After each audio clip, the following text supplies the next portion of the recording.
Cherry Gagan వాళ్ళ ఇంట్లో నిలబడి ఉంటారు. శారదా, పూర్ణి కూడా అక్కడే ఉంటారు. ఏంటన్నయ్యా, నేను అడిగిన దానికి సమాధానం చెప్పవేంటి? నోరు తెరిచి మాట్లాడవేంటన్నయ్యా? నేను అడిగిన దానికి నువ్వు సమాధానం చెప్పలేకపోతున్నావంటే నువ్వు తప్పు చేశావు అనే కదా అన్నయ్య. అసలు నువ్వు శరత్చంద్ర మావయ్య ఇద్దరు ఈగోయిస్టులే. ఇక నీకు శరత్చంద్ర మావయ్యకి తేడా ఏముంది అన్నయ్య? అవతల వాళ్ళ గురించి మీరు ఏమీ ఆలోచించరా? డ్యాన్స్ అకాడమీ పెట్టడం భూమి కళ అని నీకు కూడా తెలుసు కదన్నయ్య. భూమి చెప్పకుండా డ్యాన్స్ అకాడమీకి వెళ్ళినప్పుడు భూమి ఖచ్చితంగా తిరిగి వస్తుంది, తాళి కడతాను అని నువ్వు పెళ్లిపీటల మీదే కూర్చున్నావు, హీరోలాగా మాట్లాడావు. అది కూడా కరెక్టే అన్నయ్య. మరి భూమి తిరిగి వచ్చింది కదా, మరి ఎందుకు తాళి కట్టలేదు? అంతలా మామయ్యని, నువ్వు భూమిని ప్రేమించావు కదా, మరి భూమిని కూడా ఎందుకు అంతలా మాట్లాడావు? నీతో విరోధం పెట్టుకోవటం మావయ్య తప్పే చేసి ఉండొచ్చు, కానీ భూమికి అంతలా శిక్ష వేస్తావా అని చెర్రీ నిలదీస్తూ ఉంటాడు. మాట్లాడనయ్యా, నేను అడిగిన వాటికి సమాధానాలు చెప్పు. నేను అడిగిన వాటికి నీ దగ్గర సమాధానాలు లేకపోతే శరత్చంద్ర మామయ్యలాగే నన్ను కొట్టి పడేసేయ్, లేదంటే నన్ను కొట్టి బయటికి గెంటేసేయ్. నాకు తెలుసన్నయ్యా, భూమి శరత్చంద్ర మామయ్య కూతురని తెలిసిన తర్వాత నీలో ఉన్న ప్రేమ చచ్చిపోయింది. దానికి బదులుగా నీకు అసూయ పెరిగిపోయింది. శరత్చంద్ర మామయ్య మీద పగ తీర్చుకోవాలనుకున్నావు, ఇలా పగ తీర్చుకున్నావు. మామయ్యని దెబ్బ కొట్టడానికి భూమిని ఇంతలా వాడుకుంటావా అన్నయ్య అని చెర్రీ ఇష్టం వచ్చినట్లు మాట్లాడుతూ ఉంటాడు. అప్పుడు శారద చాలా ఏడుస్తూ, చెర్రీ, మీ అన్నయ్య ఎలాంటి వాడో తెలిసి కూడా దారుణంగా నిందిస్తున్నావు అని శారద అంటే, ఇందులో నిందించడానికి ఏముందమ్మా, మనం ఎలాగూ అడగలేమో, చెర్రీ నన్న అడగనివ్వు అని పూరి అంటుంది.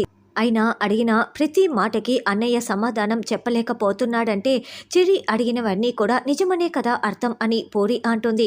నా కొడుకు అలాంటి వాడు కాదు, భూమి అంటే వాడికి ప్రాణం. అలాంటి గగన్ తనంతట తానే ఈ పెళ్లిని ఆపేసుకున్నాడంటే దానికి బలమైన కారణం ఉండి ఉంటుంది. నానా గగన్, ఈ అమ్మ అడుగుతోందిరా, ఈ పెళ్ళి ఎందుకు ఆపేసుకున్నావో చెప్పరా అని శారద గగన్ గడ్డం పట్టుకొని అడుగుతూ ఉండటంతో ఇక గగన్ గుండెలు పగిలేలా ఏడుస్తూ ఉంటాడు. ఒక్కసారిగా శారదని హక్ చేసుకుని మరింత ఏడుస్తూ, నేను ఆపుకోలేదమ్మా, ఈ పెళ్ళిని నేను ఆపుకోలేదు, ఆ భూమినే పెళ్ళి ఆపుకునేలా చేసింది అని గగన్ చెప్పటంతో శారద వాళ్ళందరూ షాకింగ్గా వింటూ ఉంటారు. నాతో పర్సనల్గా మాట్లాడాలని పక్కకు తీసుకువెళ్ళి ఏం మాట్లాడిందో తెలుసా అమ్మా? పెళ్ళి అయిపోయిన తర్వాత ఇల్లరికం వస్తావా అని నన్ను అడిగిందమ్మా అని భూమి మాట్లాడిన మాటలన్నింటినీ కూడా గగన్ చెప్తాడు. అలా ఇల్లరికం వస్తేనే పెళ్లి చేసుకుందాం అని నాతో చెప్పిందమ్మా. ఇప్పుడు చెప్పరా చెర్రీ, ఎవరు ఎవరిని మోసం చేశారు? ప్రేమించుకుంటున్న ఇన్ని రోజులు ఈ నిజం నాకు ఎందుకు చెప్పలేదు? ఇప్పుడే ఎందుకు చెప్పింది? పెళ్లికి ముందు ఈ కండిషన్ ఎందుకు పెట్టింది? వాళ్ళ నాన్న కాళ్ళ దగ్గర నన్ను కుక్కలా కట్టేయాలనుకునిందా? లేకుంటే వాళ్ళ నాన్నకి బదులుగా నాపైన తను పగ తీర్చుకోవాలనుకుంటుందా? భూమి ఇలా కండిషన్ పెట్టింది, అందుకే నేను పెళ్లి చేసుకోనని చెప్పొచ్చు. ప్రేమించాను కదా, నలుగురు ముందు తన పరువు తీయలేక నేను అలా మాట్లాడాను అని గగన్ చెప్తాడు. దాంతో చెర్రీ ఒక్కసారిగా చాలా చాలా బాధపడుతూ, ఐఎమ్ సారీ అన్నయ్య, ఐఎమ్ సారీ, నేను నిన్ను తప్పుగా అర్థం చేసుకున్నాను అని గగన్ని గట్టిగా హక్ చేసుకుని చెర్రీ కూడా బాధపడుతూ ఉంటే గగన్ మరింత బాధపడుతూ ఉంటారు. గగన్ మాటలు విన్న పూరి, శారద కూడా చాలా చాలా ఏడుస్తూ ఉంటారు. శారద, పూరి కూడా గగన్ దగ్గరికి రావటంతో గగన్ ముగ్గురిని కూడా హక్ చేసుకొని చాలా చాలా బాధపడుతూ అందరూ బాధపడుతూ ఉంటారు. తర్వాత భూమి గదిలో కూర్చొని బాధపడుతూ ఉంటే శరత్చంద్ర తల నిమురుతూ, ఊరుకో భూమి, ఇప్పుడేమైంది, పెళ్ళి ఆగిపోయింది అంతే కదా అని ఓదారుస్తూ ఉంటాడు. మనకు పెళ్ళి మాత్రమే ఆగిపోయింది బావా, కానీ భూమికి ప్రేమించింది కదా, వాణ్ణి గగన్ గారిని చాలా చాలా ప్రేమించింది కదా, ప్రేమించిన ఆడపిల్ల మనసు అంత తేలిగ్గా ఊరుకోదు బావా అని అపూర్వ చెప్తుంటే విడాకుల విషయం గుర్తు చేసుకొని భూమి రగిలిపోతూ అపూర్వ వైపు చూస్తూ ఉంటుంది. తప్పదమ్మా భూమి, నువ్వు ఆ గగన్ గారిని మర్చిపోవాల్సిందే, ఇక తప్పేదేమీ లేదు అని అపూర్వ అంటుంది. చూడు భూమి, నువ్వు ఆ గగన్ గారిని అసలు పట్టించుకోకు. అసలు నువ్వు డ్యాన్స్ అకాడమీకి వెళ్ళినప్పుడే ఆ గగన్ గాడు నేను పెళ్లి పందిరి నుంచి కదిలేది లేదు అని అంటూ అప్పుడు అక్కడ కూర్చున్నప్పుడే వాడేంటో అర్థమైపోయింది. అదిగో నువ్వు తిరిగి వచ్చిన తర్వాత నిన్ను అలా అవమానించటానికే వాడు అలా కూర్చొని ఉన్నాడు.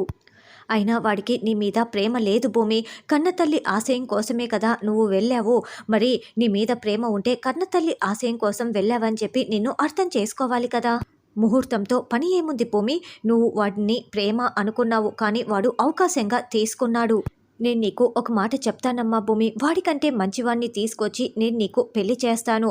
ప్రేమ కంటే జీవితం ముఖ్యం, నువ్వు బాధపడకు అని శరత్చంద్ర ఓదారుస్తూ ఉంటాడు. భూమి అమాయకురాలేమి కాదులే బావా, అర్థం చేసుకుంటుంది అని అపూర్వ అంటుంది. శరత్చంద్ర అపూర్వ భూమి దగ్గర నుంచి హాల్లోకి వెళ్ళగానే, వదిన వదిన, ఇందులో డైవర్స్ పేపర్స్ ఉన్నాయని చెప్పి నా చేతికి ఇచ్చారు కదా, లేవు వదిన అని అడుగుతూ ఉంటే, ఏంటి గోరింటాకు పిన్ని, నువ్వు పెట్టలేదా అందులో, నువ్వే కదా భద్రంగా మీరా చేతికి ఇచ్చింది అని అపూర్వ అంటే, అయ్యో నేను ఇచ్చినప్పుడు ఉన్నాయమ్మా, నాకేమీ తెలీదు, సత్య ప్రమాణంగా చెప్తున్నాను అని గోరింటాకు అంటుంది. అసలు ఆ మీరానే కదా సూట్ కేసులో దాచిపెట్టుకున్నావు, మీరానే ఎక్కడో పడేసి ఉంటుంది అని గోరింటాకు అంటే, మీరా ఎక్కడైనా పడేసి ఉంటుందని నేను నీ చేతికి ఇచ్చి మీరా చేతికి భద్రంగా దాచిపెట్టమని ఇచ్చాను, ఇప్పుడు ఏమైపోయాయి అని అపూర్వ అంటే, అవి ఎంత ఇంపార్టెంటో నాకు తెలుసు కదా వదిన, నేనెందుకు పడేసుకుంటాను అని మీరా అంటుంది. అసలు అంత ఇంపార్టెంట్ పేపర్స్ని ఎలా పడేస్తారు అని శరత్చంద్ర అంటారు. బావా, అంటే దీన్నంతటిని పట్టి చూస్తుంటే ఈ డైవర్స్ పేపర్స్ ఇందులో పెట్టడం ఎవరో గమనించారు, ఫాలో అవుతూ వాటిని తీసేసుకొని ఉంటారు అని అపూర్వ అంటుంది. అప్పుడే కేపీ అక్కడికి వస్తారు. ఇది ఆ గగన్ గాడి పని అయ్యుంటుంది, లేదంటే ఈ కేపీ పని అయ్యుంటుంది అని అపూర్వ అంటుంది. ఆ పేపర్స్ని ఏం చేశావు అని శరత్చంద్ర అపూర్వ నిలదీస్తూ ఉంటే, ఏం పేపర్స్ గురించి మాట్లాడుతున్నారు, నాకేమీ అర్థం కావటం లేదు అని కేపీ అంటాడు. నువ్వు ఏమీ తెలియనట్లు మాట్లాడుతున్నావు కదా, ఆ డైవర్స్ పేపర్స్ని నువ్వే మాయం చేశావు కదా అని శరత్చంద్ర అపూర్వ నిలదీస్తూ ఉంటే, మాయం చేసేవాన్నే అయితే నేనెందుకు సంతకం చేస్తాను, సంతకం చేయటం ఇష్టం లేకనే కదా నేను చచ్చిపోవడం వరకు కూడా వెళ్ళాను, నేను సంతకం చేసి మీరా చేతికి ఇచ్చాను, తర్వాత ఏమైపోయాయో నాకైతే తెలీదు అని, నమ్మితే నమ్మండి లేకుంటే లేదని కేపీ వెళ్తాడు. ఆ పేపర్లు కేపీ మాయం చేయలేదు, మరి ఇంకెవరు మాయం చేసి ఉంటారు అని శరత్చంద్ర అపూర్వతో అంటూ ఉంటే, ఇదంతా వింటున్న భూమి మండపంలో జరిగిన సంఘటన గుర్తు చేసుకుంటూ ఉంటుంది. గోరింటాకు సూట్ కేసులో పెట్టిన తర్వాత భూమి అక్కడికి వచ్చి తెల్లపట్టు చీరలో ఉన్నప్పుడే ఆ డైవర్స్ పేపర్స్ని కాల్చేసి ఉంటుంది. ఈ డైవర్స్ పేపర్స్ వల్లే కదా పెళ్ళి ఆగిపోయింది, అంతేకాకుండా శారదత్తయ్య పసుపు కుంకాలను తుంచేసి నేనెలా పెళ్లి చేసుకుంటాను అని భూమి అనుకుంటూ ఉంటుంది. తర్వాత భూమి బాల్కనీలో నిలబడి ఆలోచిస్తూ ఉంటే, భూమి భూమి అంటూ గగన్ ఇంటి నుండి వచ్చిన చెర్రీ ఇల్లంతా వెతుకుతూ బాల్కనీలో నిలబడి ఉన్న భూమి దగ్గరికి వచ్చి, ఓ నేను నీకోసం ఇల్లంతా వెతుకుతూ ఉంటే ఇక నువ్వు ప్రకృతిని చూస్తూ ఎంజాయ్ చేస్తున్నావా, అవునులే నువ్వు ఒక పెద్ద సెల్ఫిష్ అని చెర్రీ అంటాడు. చెర్రీ, నువ్వు దేని గురించి మాట్లాడుతున్నావు అని భూమి అంటే, పెళ్ళి ఆగిపోవటం గురించే మాట్లాడుతున్నాను, పెళ్ళి ఆగిపోయినప్పుడు గగన్ అన్నయ్య అందరూ సెల్ఫిష్ అని మాట్లాడారు, అందరూ అన్నయ్య ఈగోయిస్ట్ అని కూడా మాట్లాడారు, కానీ వాళ్ళకేం తెలుసు భూమి, పెళ్ళిని ఆపేలా నువ్వే మాట్లాడావు, అందుకే అన్నయ్య పెళ్ళిని ఆపేసి వెళ్ళిపోయాడని నాకెలా తెలిసింది అనుకుంటున్నావా భూమి అని చెర్రీ అంటాడు. అన్నయ్యతో మాట్లాడిన తర్వాతే తెలిసింది, ఇదంతా నీ ఘనకార్యం అని అర్థమైంది అని చెర్రీ అంటే, చెర్రీ ఒక్కసారి నేను చెప్పేది విను అని భూమి అంటే, నువ్వు ఇంకేమీ మాట్లాడకు అని చెర్రీ అరుస్తూ ఉంటాడు. అన్నయ్య నిన్ను ప్రాణానికి ప్రాణంగా ప్రేమించాడు, నాన్నని వెతుక్కుంటూ నువ్వు ఎక్కడికి వచ్చావు, అన్నయ్య నీకు ఆసరా ఇచ్చి మొత్తం చూసుకున్నాడు, కానీ నువ్వు అన్నయ్యని ప్రేమించినట్లు ప్రేమించి మోసం చేశావు.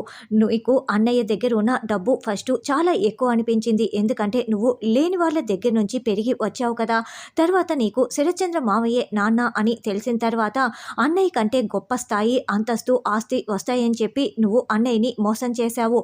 ఇప్పుడు అన్నయ్యనే ఎలాగో ఒక విధంగా పెళ్ళిని ఆపేలా చేశావు.